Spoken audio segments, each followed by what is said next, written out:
Hello students, I am Rishabh, welcoming you all in my YouTube channel. So please like, share and subscribe and never forget to hit the bell icon for further and latest updates. Now let's begin. आज हम लोग chemistry के next topic के बारे में बात करने जा रहे हैं एसिड, बेसिस एंड सॉल्ट। इसकी हम लोग फुल डिटेल एक्सप्लेनेशन वीडियो देखेंगे और सबसे पहले कुछ कंटेंट के बारे में डिस्कस करते हैं जिसको हम लोग सेशन वाइज डिवाइड करेंगे इस चैप्टर में। तो सबसे पहले acid and their properties, basis and their properties, salt and their properties, indicator and general properties of salt. सबसे पहला टॉपिक हम लोग डिस्कस करेंगे एसिड एंड देयर प्रॉपर्टीज। तो सबसे पहले एसिड के बारे में पढ़ेंगे। तो एसिड एक ऐसे सब्सटेंस होते हैं या ऐसे आप कह सकते हो कंपाउंड होते हैं जो वाटर में डिजोल्व होने के बाद क्या प्रोड्यूस करते हैं, हाइड्रोजन आयंस प्रोड्यूस करते हैं H प्लस, और मोर कॉम्प्लेक्स स्ट्रक्चर देखें तो हाइड्रोनियम आयन प्रोड्यूस करते हैं H3O प्लस। और ये दोनों पॉजिटिव होते हैं, पॉजिटिव चार्ज आयन होते हैं। और इनका एग्जांपल अगर हम लोग देखें तो एग्जांपल जैसे फॉर एग्जांपल HCl एक कोई एक्वस सॉल्यूशन यानी कि H2O में डिसॉल्व किया गया तो क्या बनाया उसने H plus and Cl minus. ठीक, अब ये जो H प्लस है, ये जो H प्लस है ये जाएगा वाटर के पास और वाटर का जो भी मॉलिक्यूल है उसके साथ ही क्या होगा, कनेक्ट हो जाएगा और क्या बनाएगा H3O प्लस। अब ये बनेगा कैसे, इसके लिए हमको ये डायग्राम देखना है। इसमें क्या हो रहा है कि जो H2O है ये हमारा क्या है, पूरा H2O ये चीज़। तो H2O और ये जो H प्लस है, H प्लस को हम लोग प्रोटॉन भी बोलते हैं क्योंकि जब ये अपने इलेक्ट्रॉन्स को निकाल देता है और H प्लस में कन्वर्ट होता है तो इसके पास सिर्फ और सिर्फ प्रोटॉन बचते हैं, इलेक्ट्रॉन्स एक भी नहीं बचते, इसलिए इसको हम लोग प्रोटॉन भी बोलते हैं। तो जब ये जुड़ जाएगा तो ये एक बॉन्ड से जुड़ेगा जिसका नाम होता है कोऑर्डिनेट बॉन्ड। इस बॉन्ड का नाम होता है कोऑर्डिनेट बॉन्ड। आई होप इतना आपको समझ में आया होगा। और इसके बाद हम लोग देखेंगे classification of acid. Classification of acid सबसे हम लोग बात करेंगे सोर्स कि एसिड कहाँ से मिलता है हमें। तो सबसे पहला आता है इनऑर्गेनिक एसिड। जितने भी इनऑर्गेनिक एसिड हैं आपके प्रेजेंट ऑन अर्थ, वो सब मिनरल, जो भी अर्थ में मिनरल्स प्रेजेंट होते हैं उससे हमको मिलता है इनऑर्गेनिक एसिड। और इसको हम लोग मिनरल एसिड के नाम से भी जानते हैं। फॉर एग्जांपल आपके पास है HCl है, H2SO4 है, HNO3 है, यानी कि hydrogen chloride, sulphuric acid and nitric acid. और भी एग्जांपल्स होते हैं लेकिन यहाँ पे हमने लिमिटेड रखे हैं। और इनके कुछ रिएक्शंस हैं जिनके बारे में डिस्कस करते हैं। HCl अगर वाटर में जाएगा तो क्या बनाएगा H plus and Cl minus. उसी तरीके से जब H2SO4 है ये भी वाटर से रिएक्ट करेगा तो क्या बनाएगा 2H plus and HSO4 2 minus. अब बात यह है कि जो H2SO4 है इसकी जो ये जो 2 प्लस निकालने की रिएक्शन है ये होती है स्टेप बाई स्टेप, ये स्टेप बाय स्टेप रिएक्शन होती है, इसलिए इसको हम लोग थोड़ी देर में डिटेल में पढ़ेंगे, भी आगे आएगा। और नेक्स्ट देखते हैं हम लोग on the basis of source of acid में ही दूसरा टॉपिक ऑर्गेनिक एसिड। जितने भी ऑर्गेनिक एसिड हैं वो सब प्लांट से हमको मिलते हैं और कुछ लैब में प्रिपेयर किए जाते हैं। जैसे फॉर एग्जांपल लैक्टिक एसिड सोर मिल्क से मिलता है, एसिटिक एसिड विनेगर से मिलता है, फॉर्मिक एसिड आंट वेनम से मिलता है। इसी तरीके से बाकी जितने भी हैं ये सब एसिड हैं ऑर्गेनिक और ये सब मिलते हैं। ऑर्गेनिक एसिड में मेन कंटेंट कार्बन, हाइड्रोजन और ऑक्सीजन का होता है और वो सब एक डेफिनेट अरेंजमेंट में जब अरेंज होते हैं तो डेफिनेट एसिड्स को बनाते हैं। और ये सब फॉर्मूले आपको याद करने की ज़रूरत तो नहीं है, कुछ याद कर लीजिए इंपॉर्टेंट हो, और बाकी ये चीज़ आपसे बोर्ड एग्जाम्स में पूछी जाती है। अब हम लोग आगे बढ़ते हैं और on the basis of molecular composition of acid के बारे में बात करते हैं। तो मॉलिक्यूलर कंपोजिशन में कि उसके अंदर की जो भी मॉलिक्यूलर स्ट्रक्चर है वो कैसा होता है, जो भी उसमें कंपोजिशंस यूज होते हैं, जो भी एलिमेंट यूज होते हैं वो कैसे होते हैं, कौन कौन से होते हैं, उसके बारे में डिस्कस करते हैं। सबसे पहला टॉपिक आता है हाइड्रा एसिड का। हाइड्रा एसिड में क्या होता है कि जो भी एसिड होता है वो हमारा मेन कंटेंट जो उसका होता है वो हाइड्रोजन होता है, नॉन मेटेलिक एलिमेंट होता है। और उसमें जो ऑक्सीजन की द मोस्ट इम्पॉर्टेंट थिंग जो ऑक्सीजन है वो प्रेजेंट नहीं होता। आई होप इतना समझ में आया होगा आपको। दूसरा पार्ट आता है ऑक्सीजन, ऑक्सी एसिड का। जिसमें जो भी एसिड है हमारा उसका मेन कंटेंट हाइड्रोजन और अदर एलिमेंट तो होता ही होता है, साथ में ऑक्सीजन भी यहाँ पे होता है। ऑक्सी एसिड के नाम से आपको पता चल रहा है कि इसमें ऐसे एसिड जिसमें ऑक्सीजन प्रेजेंट हो और हाइड्रो एसिड जिसमें ऑक्सीजन ना प्रेजेंट हो। ठीक, कुछ एग्जांपल्स हैं, इनके बारे में देखते हैं हम लोग। जैसे कि ये एक हाइड्रो एसिड का एग्जांपल चार्ट है, जिसमें जितने भी एलिमेंट यहाँ पे आपके पास दिए गए हैं इसमें किसी में भी ऑक्सीजन नहीं है। और सब इस जैसे HF, HCl, H2S, H2TE and HCN, इन सब में कहीं पे भी ऑक्सीजन नहीं है। और दूसरा चार्ट आता है ऑक्सी एसिड का, जिसमें आपके पास जितने भी एसिड हैं सब में ऑक्सीजन प्रेजेंट हैं, यानी कि H2SO4, HClO4, H2SO3, HNO3, HBRO, और इन सब के नाम भी गिवन है, तो नाम आप डेफिनेटली इसको रिमेंबर कर लीजिएगा या याद कर लीजिएगा, जो भी आप कर सकते हैं। तो उसके बाद हम लोग बढ़ते हैं अपने नेक्स्ट टॉपिक में। नेक्स्ट टॉपिक आता है हमारा on the basis of concentration. तो कंसंट्रेशन क्या होता है कि जो भी एसिड हमारा है उसमें जो भी कंटेंट है एसिड का और जो भी एक्वस सॉल्यूशन यूज किया जा रहा है उसका जो कंटेंट है वो कितने परसेंटेज में है। यानी कि कंसंट्रेटेड एसिड में जो भी हमारा एसिड का परसेंटेज होता है वो क्या होता है, हाई होता है as compare to aqueous solution. जो भी एक्वस सॉल्यूशन, फॉर एग्जांपल यहाँ पे हम लोग एग्जांपल लेते हैं वाटर का, तो जो भी एक्वस सॉल्यूशन हम लोग लेते हैं उसमें एसिड का कंटेंट क्या होगा, ज़्यादा होगा। और दूसरा आता है डाइल्यूट एसिड। डाइल्यूट एसिड में क्या होता है कि जो भी एसिड का कंटेंट होता है वो क्या होता है, कम होता है as compare to aqueous solution. फिर हम लोग कुछ इसको थोड़ा सा जो है ये मान के चलिए कि इसको थोड़ा सा इजीएस्ट वे में हम लोग समझते हैं कि कंसनट्रेटेड और डाइल्यूट में क्या फ़र्क है। तो कंसनट्रेटेड में जो भी परसेंटेज ऑफ एसिड है वो क्या होगा, ज़्यादा हो गया परसेंटेज ऑफ वाटर से। और जो डाइल्यूट है उसमें क्या होगा कि जो भी परसेंटेज ऑफ एसिड है वो क्या होगा, कम होगा as compare to concentration of water से, परसेंटेज ऑफ वाटर से। ठीक, इतना तो आपको समझ में आ गया होगा। और अगर आपको ये वीडियो अच्छी लगी हो तो लाइक, शेयर एंड सब्सक्राइब जरूर कीजिएगा। अपने सारे फ्रेंड एंड फैमिली से इस वीडियो को शेयर जरूर कीजिएगा।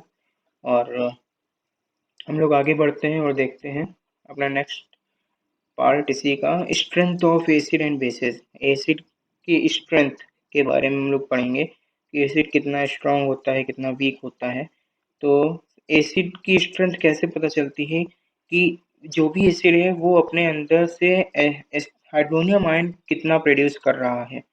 जितना हाइड्रोनियम आयन प्रोड्यूस करेगा उतना स्ट्रांग एसिड होगा, या जितनी जल्दी हाइड्रोनियम आयन को बना देगा उतना जल्दी है जो है उस मतलब उतना स्ट्रांग एसिड वो कहलाएगा। जैसे कि सबसे पहला आता है स्ट्रॉन्ग एसिड। तो स्ट्रॉन्ग एसिड में क्या होगा कि जब भी कोई एसिड एक्वस सॉल्यूशन में जाएगा तो वो क्या होगा, कंप्लीटली डिसॉल्व हो जाएगा, मतलब कंप्लीटली मिक्स हो जाएगा, कंप्लीटली टूट जाएगा उसी एक्वस सॉल्यूशन के अंदर और प्रोड्यूस करेगा high concentration of hydronium ion. जब ये चीज प्रोड्यूस करेगा, हाई कंसंट्रेशन प्रोड्यूस करेगा हाइड्रोनियम आयन की, तो ऐसे एसिड को हम लोग बोलेंगे, कैटेगरी में रखेंगे स्ट्रॉन्ग एसिड के। और इसका एग्जांपल है आपके पास जैसे कि H+Cl-, ये तुरंत जाएगा, तुरंत निकाल देगा तो H3O+ बनेगा और ये हमारा स्ट्रॉन्ग एसिड में आ जाएगा। H2SO4 आ जाएगा और HNO3 आ जाएगा। ये सब तुरंत वाले हैं, ये सब तुरंत निकालते हैं H3O+ को। और वीक एसिड ऐसे एसिड होते हैं जब ये एक्वस सॉल्यूशन में जाएंगे तो ये आधे मिक्स होंगे, आधे मिक्स नहीं होंगे, मतलब कि पार्शियली मिक्स होंगे और क्या प्रोड्यूस करेंगे, low concentration of H3O+ ion, यानी कि लो कंसंट्रेशन हाइड्रोनियम आयन का प्रोड्यूस करेंगे। इसका एग्जांपल देखते हैं हम लोग। तो एसिटिक एसिड जब वाटर में जाता है तो ये सबसे वीकेस्ट एसिड है, ये सबसे वीकेस्ट एसिड है आपके सिलेबस में अभी तक जो भी है, सबसे वीकेस्ट एसिड है ये। और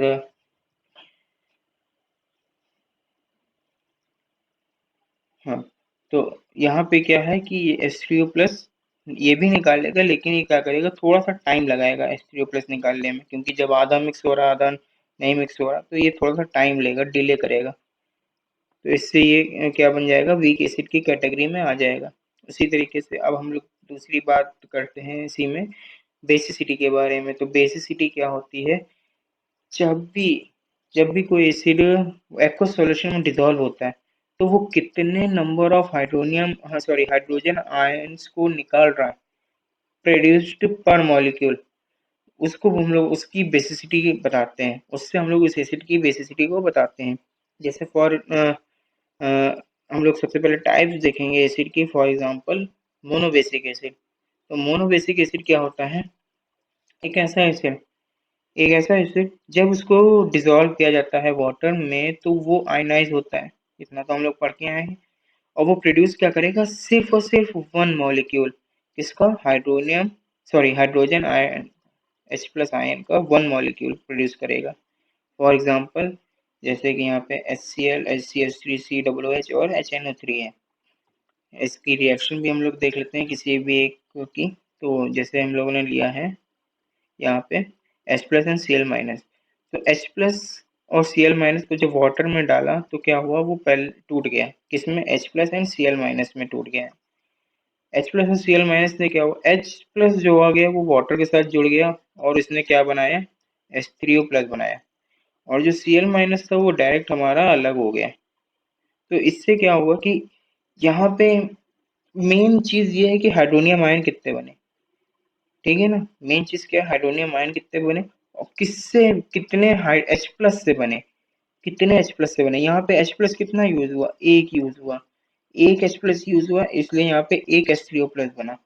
तो इस एसिड ने H+ कितने निकाले? एक निकाले, ठीक है। तो इस एसिड की बेसिसिटी कितनी हो गई? वन हो गई, ठीक। उसी तरीके से अब हम लोग बात करेंगे types of acid on the basis of basicity. तो दूसरा टाइप आता है इसका डाइबेसिक एसिड का।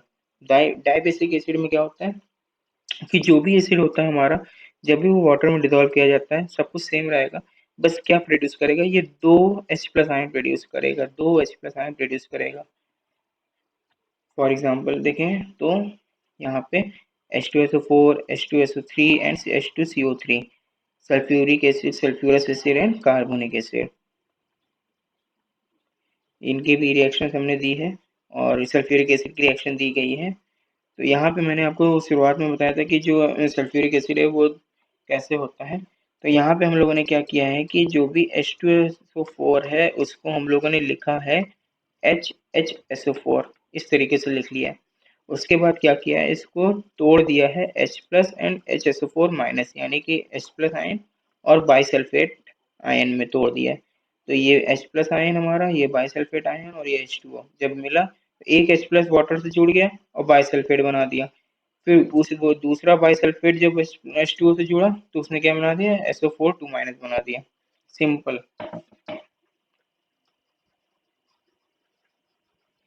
इतना आई होप आपको समझ में आ गया हो।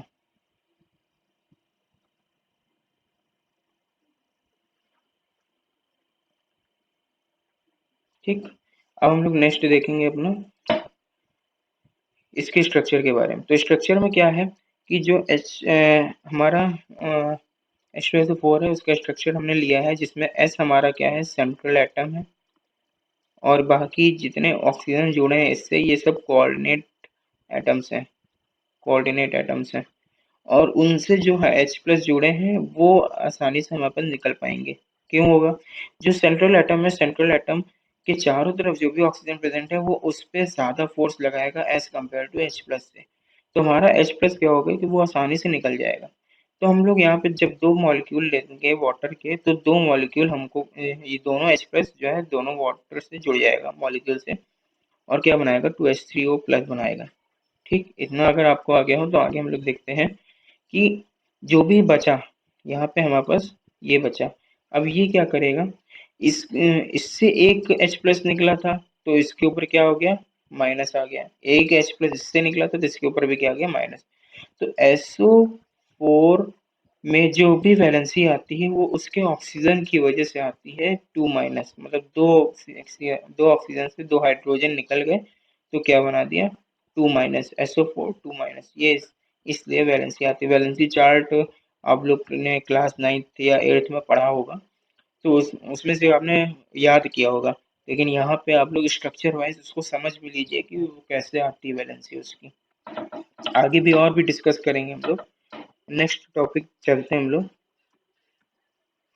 On the basis of basicity में ट्राई बेसिक एसिड के बारे में पढ़ेंगे। तो सब कुछ सेम रहेगा, बस यहाँ पे क्या होगा, ये 3H हाइड्रोजन आयन प्रोड्यूस करेगा। इसका एग्जांपल है H3PO4। ये और भी होते हैं, हमने यहाँ पे मेन एग्जांपल अभी लिया है जो आपके सिलेबस में है H3PO4। इसके अभी स्ट्रक्चर के बारे में देखेंगे, लेकिन उससे पहले हम लोग ट्राइबेसिक एसिड के कुछ एक्सेप्शंस को भी देख लेते हैं लगे हाथ। तो इसके कुछ एक्सेप्शंस है, जैसे कि H3PO3, H3PO3 एंड H3PO2। इन सब में आपको लग रहा होगा कि हाइड्रोजन में कितने हाइड्रोजन है, तीन तीन हाइड्रोजन है और निकलेंगे भी तीन तीन, लेकिन ऐसा नहीं होता। जो भी हमारे पास यहाँ पे ट्राइबेसिक एसिड है उसमें एक्सेप्शन में जो भी H3 है इसमें तीन हाइड्रोजन नहीं निकलते हैं। वो कैसे नहीं निकलते हैं वो लोग आगे देखेंगे अभी। और हम लोग सबसे पहले जो भी एग्जांपल लिया था हम लोगों ने H3PO4 का, उसके बारे में डिस्कस करते हैं, जो मेन एग्जांपल है ट्राइबेसिक का। तो यहाँ पे हमारे पास सेंट्रल एटम है और उससे जुड़े ऑक्सीजन है, ये कोऑर्डिनेट ऑक्सीजन हो गए, और उनसे जुड़े हाइड्रोजन हो गए। अब उनसे जुड़े हाइड्रोजन पे जो पी की फोर्स है वो कम लगेगी, जिसकी वजह से इनको निकालना आसान हो जाएगा। तो हम लोगों ने तीन मॉलिक्यूल लिया वाटर के, और क्या मिल गया हमको, तीन मॉलिक्यूल हाइड्रोनियम आयन, तीन मॉलिक्यूल हाइड्रोनियम आयन। ध्यान रखिएगा, बेसिसिटी क्या होती है कि H प्लस कितने निकल रहे हैं, ना कि H3O प्लस कितने बन रहे हैं। ठीक, H प्लस कितने निकल रहे हैं किसी भी एटम से, किसी भी एसिड से, तो H प्लस यहाँ से कितने निकल रहे हैं, तीन, इसलिए इसको ट्राइबेसिक एसिड कहा जाता है। अब इतना आपको आ गया, इतना समझ में आ गया। तो हम लोग देखेंगे कि ये तीन वैलेंसी कैसे है, यानी कि PO4 में वैलेंसी क्या आएगी। ऑक्सीजन से निकले हैं हाइड्रोजन, तो हर एक ऑक्सीजन पे क्या आ जाएगा, एक्सेप्ट इसके, क्योंकि इससे हाइड्रोजन नहीं जुड़ा था। तो यहाँ पे क्या आ जाएगा, माइनस माइनस माइनस। अब माइनस आगे कितने माइनस हैं, तीन माइनस, तो इसकी वैलेंसी भी कितनी हो जाएगी, PO4 3 माइनस। आई होप इतना आपको समझ में आया होगा। आगे हम लोग अब बात करते हैं, जो भी एक्सेप्शंस हम लोगों ने देखे थे उन एक्सेप्शंस को कैसे पढ़ना है, कैसे काम करना है, उसके बारे में देखेंगे। तो देखिए, सबसे पहले एक्सेप्शन में क्या आता है हमारे पास, H3BO3 यानी मोनोबेसिक एसिड। H3BO3 किस में आता है, मोनोबेसिक में आता है। H3BO3 डाइबेसिक में आता है, H3BO2 मोनोबेसिक में आता है। कैसे आता है इसको देखते हैं। देखिए, सबसे पहले H3BO3 बोरिक एसिड के बारे में बात करते हैं। तो बोरिक एसिड में बी क्या है, हमारा सेंट्रल एटम है, उससे OH minus OH minus OH minus जुड़े हैं। सिंपल आप कह सकते हो कि ऑक्सीजन जुड़े हैं कोऑर्डिनेट एटम, और H प्लस जुड़े हुए हैं। अब ध्यान रखिएगा, ये बी, यहाँ पे जो बोरॉन है इसके पास दो इलेक्ट्रॉन खाली हैं, यानी कि एक लोन पेयर खाली है।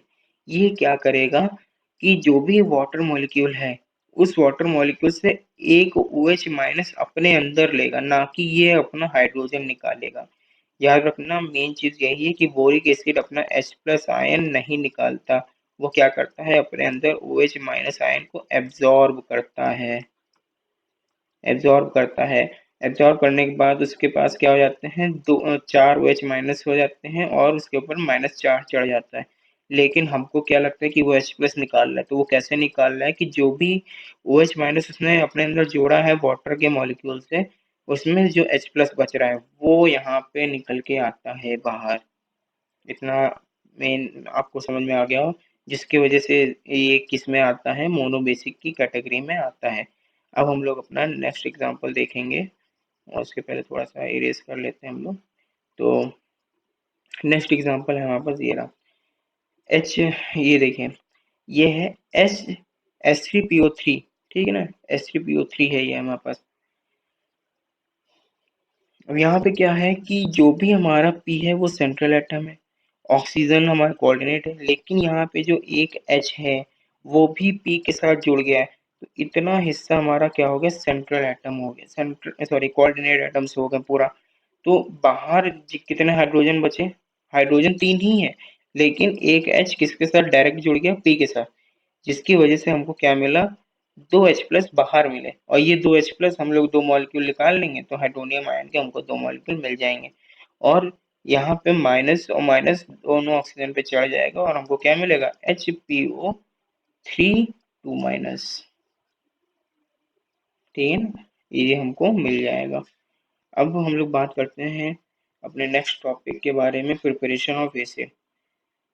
प्रिपरेशन ऑफ एसिड में सबसे पहले हम लोग बात करेंगे नॉन मेटल्स। देखिए सबसे पहले चीज़, इसको पढ़ने से पहले एक चीज़ मैं आपको कंफर्म कर दूं कि जो भी प्रिपरेशन होता है, जो भी हमारे पास प्रिपरेशन होता है, ये चीज़, इसमें क्या होता है कि एसिड जो होता है वो बनाया जाता है, फॉर्म किया जाता है।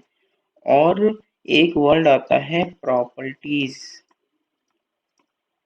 प्रॉपर्टीज में क्या होता है कि जो भी हमारा एसिड होता है वो किसी अदर कंपाउंड से रिएक्ट होता है और कुछ बनाता है, कुछ भी बना सकता है, तो वो प्रॉपर्टीज के अंदर आता है। तो दोनों में के बीच का फर्क समझ लेना कि प्रिपरेशन में क्या होता है कि एसिड फॉर्म होता है, बनता है, रिजल्टेंट में, रिजल्ट यानी प्रोडक्ट के रूप में हमको क्या मिलता है, फॉर्म होता है एसिड।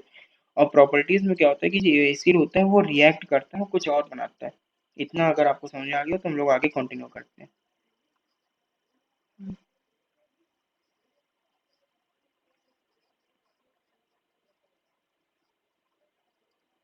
ठीक, अब देखिए, from non metal, preparation of acid from non metal. तो नॉन मेटल से जब भी हाइड्रोजन रिएक्ट करेगा तो क्या बनाएगा, एसिड बनाएगा।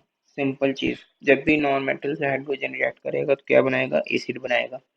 फिर इसकी रिएक्शन है, दो रिएक्शन है इसकी, क्या है, H2Cl2 2HCl NH2I2 2HI, यानी कि hydrogen chloride and hydrogen iodide formation है।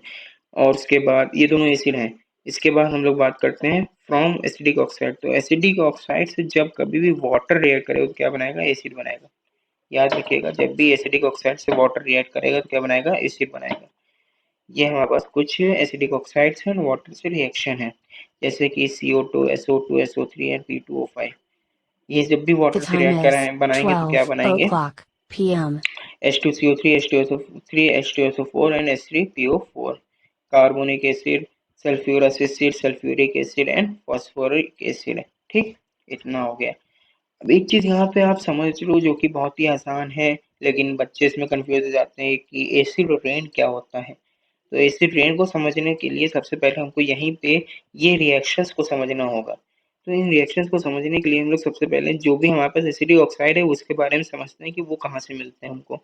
तो जो भी एसिडिक ऑक्साइड्स हैं वो गैसेस के फॉर्म में रिलीज होते हैं हमारे पास, जो भी एप्लियंसेस होते हैं या फिर व्हीकल होते हैं, या फिर जितने भी इलेक्ट्रॉनिक कंपोनेंट हो गए, जिसमें रेफ्रिजरेटर, एसी, इन सब से जो भी गैसेस निकल रही हैं, वॉल्केनिक एरप्शन से जो भी गैसेस निकल रही हैं, ये सब गैसेस होती हैं, रिलीज होती हैं।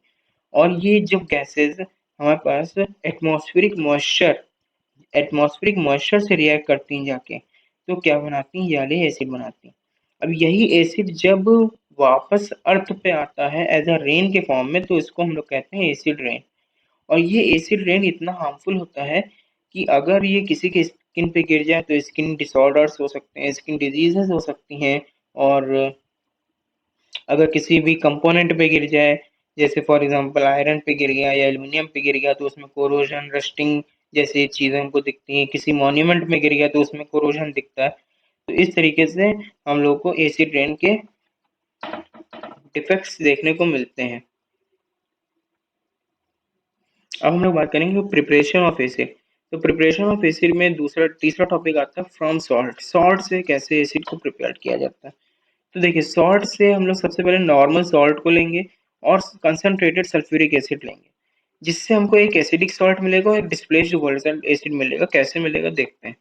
ये देखिए रिएक्शन है, यहाँ पे KNO3 लिया है, H2SO4 लिया। अब यहाँ पे देखिए कि टेम्परेचर लिखा है, तो जितनी भी टेम्परेचर वाली रिएक्शंस है, इसमें क्या लिखा है, बिलो 200 डिग्री सेल्सियस। जितनी भी टेम्परेचर वाली रिएक्शंस है इनको एक बार प्रिपेयर कर लीजिएगा। इसको भी मैं समझा दे रहा हूँ। यहाँ पे KNO3 है, इसमें कुछ नहीं होता, सिंपल क्या होता है कि जो भी हमारा यहाँ पे कंसनट्रेटेड H2SO4 होता है, अगर टेम्परेचर बिलो 200 डिग्री सेल्सियस है तो इतना पोर्शन जो होता है वो इसके साथ जुड़ जाता है, बाकी इसके साथ जुड़ जाता है।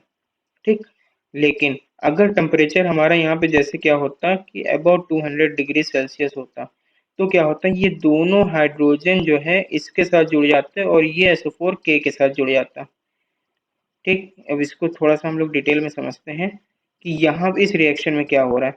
इस रिएक्शन में क्या हो रहा है कि जो KNO3 है और H2SO4 है, तो KHSO4 यहाँ पे बन रहा है, यानी कि मैंने आपको क्या बताया, HSO4 जो है यहाँ पे टूट रहा है H प्लस और HSO4 माइनस में, तो ये इसके साथ जुड़ रहा है, ये जुड़ गया, और ये इसके साथ जुड़ रहा है और जुड़ गया, तो एक एसिडिक सॉल्ट मिला और एक डिस्प्लेस्ड वोलेटाइल एसिड मिला है, ये हमको डिस्प्लेस्ड बोलेगा। मतलब क्या हुआ कि एक कह सकते हैं कि इलेक्ट्रोनेगेटिव सीरीज होती है एसिड की भी, जिसमें HCl H2SO4 HNO3 आते हैं, जिसमें से ये पहले नंबर पे आता है, ये दूसरे नंबर पे आता है, तीसरे नंबर पे आता है। तो डिस्प्लेस का मतलब क्या हुआ, एक नंबर कम एसिड, एक नंबर कम एसिड हमको मिल जाएगा उसमें। ये हाँ, ये भी रिएक्टिव है, हाईली रिएक्टिव एसिड्स हैं, लेकिन उनकी पोजीशन से एक पोजीशन कम वाला एसिड हमको मिल जाएगा। ये होता है फ्रॉम डिस्प्लेस्ड वोलेटाइल लिक्विड का मतलब, एसिड का मतलब। ठीक है, तो अब हम लोग आगे बढ़ते हैं और देखते हैं कि from oxidation of non metal, from oxidation of non metal, तो जब कभी भी सल्फर हमारा नाइट्रिक एसिड से रिएक्ट करेगा तो क्या बनाएगा, sulphuric acid water nitrogen dioxide बनाएगा। ठीक, रिएक्शन देखते हैं हम लोग इसकी। सल्फर है, HNO3 है, क्या बना रहा है, सल्फ्यूरिक एसिड वाटर है नाइट्रोजन डाइऑक्साइड। ये मोस्ट इम्पॉर्टेंट रिएक्शन है, इसको पढ़ लीजिएगा, ये पूछी जाती है। फिर हम लोग अपना तीसरा टॉपिक बात करते हैं प्रॉपर्टीज ऑफ एसिड के बारे में। अभी तक प्रिपरेशन पढ़ा था, प्रॉपर्टीज पढ़ेंगे। तो फिजिकल प्रॉपर्टीज सबसे पहला टॉपिक है, और सब फिजिकल प्रॉपर्टी सबसे पहला टेस्ट। तो एसिड का टेस्ट कैसा होता है, कभी चखिएगा नहीं घर पे इसको, लेकिन पढ़ लीजिएगा।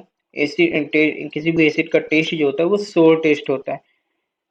ठीक है, और फिर मिनरल एसिड क्या होते हैं, जो भी मिनरल एसिड होते हैं फिजिकल प्रॉपर्टीज में, जो भी मिनरल एसिड होते हैं वो कैसे होते हैं, हाईली कोरोसिव होते हैं। फॉर एग्जांपल मिनरल एसिड मैंने बताया था HCl H2SO4 HNO3, ये सब क्या है, हाईली कोरोसिव है। अगर ये इनका नेचर कैसा है, कंसंट्रेटेड है। अगर कंसंट्रेटेड नेचर है तो अगर मान लीजिए कि अगर आप लैब में काम कर रहे हैं और ये एसिड आपके हाथों में गिर जाता है, तो आपको सिंपल ज़्यादा कुछ नहीं करना है, रनिंग वाटर पे जाके अपना हाथ, जैसे टैप के नीचे अपना हाथ लगा देना जहाँ पे एसिड गिरा है, वो क्या करेगा, इसको डाइल्यूट में कन्वर्ट करके इसको जो है लेस रिएक्टिव बना देगा। तो इससे जो है आपके हैंड पे कोई भी रिएक्शन नहीं होगी, थोड़ी सी जलन महसूस होगी खाली, बस। ठीक है, अब हम लोग तीसरी चीज़ देखते हैं, इंडिकेटर। तो इंडिकेटर में क्या होता है कि जो भी एसिड होता है हमारा, वो ब्लू लिटमस को किस में कन्वर्ट कर देता है, रेड में। ब्लू लिटमस को किस में कन्वर्ट कर देता है, रेड में। तो इससे हमको पता चलेगा कि जो भी सामने जो भी एक सॉल्यूशन रखा है वो हमारा एसिड है कि बेस। फिर बात करेंगे केमिकल प्रॉपर्टीज के बारे में। तो केमिकल प्रॉपर्टीज में सबसे पहले रिएक्शन आती है न्यूट्रलाइजेशन रिएक्शन। न्यूट्रलाइजेशन रिएक्शन का मतलब होता है कि जो भी हमारा एज अ प्रोडक्ट बनेगा वो हमारा कैसा होगा, न्यूट्रल चार्ज होंगे, उसमें न्यूट्रल चार्ज प्रेजेंट होंगे। जैसे एसिड को बेस से रिएक्ट करेंगे तो क्या मिलेगा, सॉल्ट एंड वाटर। भी देखिए यहाँ पे एसिड रिएक्ट होने लगा, पहले हमको क्या मिल रहा था, एसिड मिल रहा था, अब एसिड रिएक्ट हो रहा है। तो इसका एग्जांपल हम लोग देखते हैं, ये एग्जांपल है CuO H2SO4 CuSO4 and H2O।